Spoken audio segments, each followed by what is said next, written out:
Good morning, friends and followers. I'm Josh Garzinski here with Rooted in Erie segment here, and we're talking about herbaceous perennials. Specifically, we're in the hostas. And I know that word, annuals and perennials, is confusing for a lot, so I'll remind you, herbaceous perennials are the material that dies back to the ground, the hostas, the daylilies, the Shasta daisies, those beautiful echinaceas of the coneflower.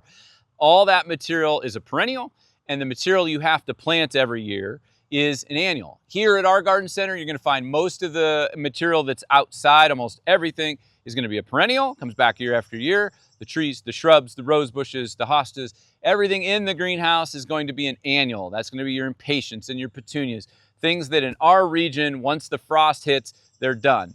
The value between annuals and perennials, I'm going to give you a little food for thought, even though we're going to kind of focus on hostas today.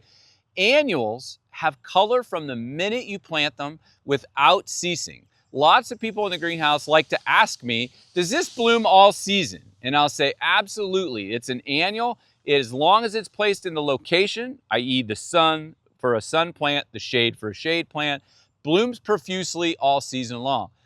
If you categorize perennials, they generally don't bloom like the annuals do. There's a few really hot topic ones like the Roseanne geranium, maybe cat mint, the nepeta, those families. Some of them bloom for an insanely long time for perennials, but categorizing perennials, look at the creeping phlox. Everyone flocks into the garden center looking for that.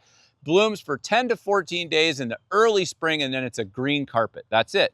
A lot of folks don't realize that the perennials only have that window. So what you like to do and what you see a lot of the perennial gardens do is they spread that out, or patchwork quilt, I like to call it, their perennial gardens, so they don't have a mass of just one plant. Therefore, the creeping phlox blooms a little in the spring, then maybe a little bit after that, you get some dicentra, that's that old-fashioned bleeding heart plant, and then after that, you're gonna get your azalea bloom. All that material kind of patchwork quilts something interesting in the garden, using your annuals to fill in that smaller area that will bloom all season long. So back to the hostas. Hostas are insanely popular because they're not really grown so much for their flower. Lots of plants are grown for their beautiful flower. This is kind of just an add-on, a little perk to the hosta. They're very much known for their leaf or their foliar attributes. Literally thousands in the market. There's whole societies that name hostas of the year, things like that. But one thing you'll find them that are characteristic of the hosta is they generally don't like hot midday sun. And like the hydrangea we discussed in another spot, you will find them growing in the full sun. They acclimate to the full sun. They can at times take it, but it's not where they want to be. They're going to get a lot of fringe burn, kind of sunburn on the edge of the leaf. They're going to wilt midday, and then they'll come back in the evening. It's not their ideal place. They also don't like heavy, wet feet. So make sure you have really nice, loamy, well-drained, almost Victory Garden black soils, perfect for them. And then your hostas will thrive.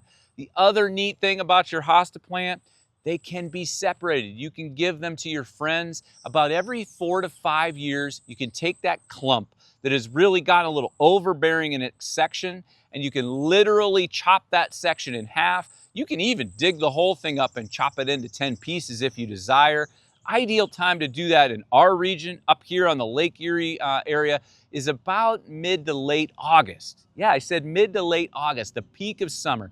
You go ahead and cut the leaves right off. Separate that root right up. Go ahead and dig right down in there and cut it up. And then you can restart those new sections in other places of the garden or give some to your friends. This is common for lots of herbaceous perennials. Periodically, go ahead and take one fall and separate, divide them up. Ornamental grasses are like that. Lots of plants like to be divided in the fall, and then you can spread them throughout the garden.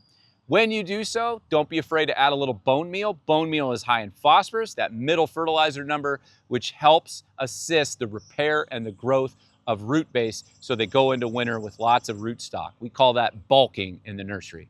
For any questions about adding herbaceous perennials or hostas to your garden, feel free to contact any of us professionals here at Stan's.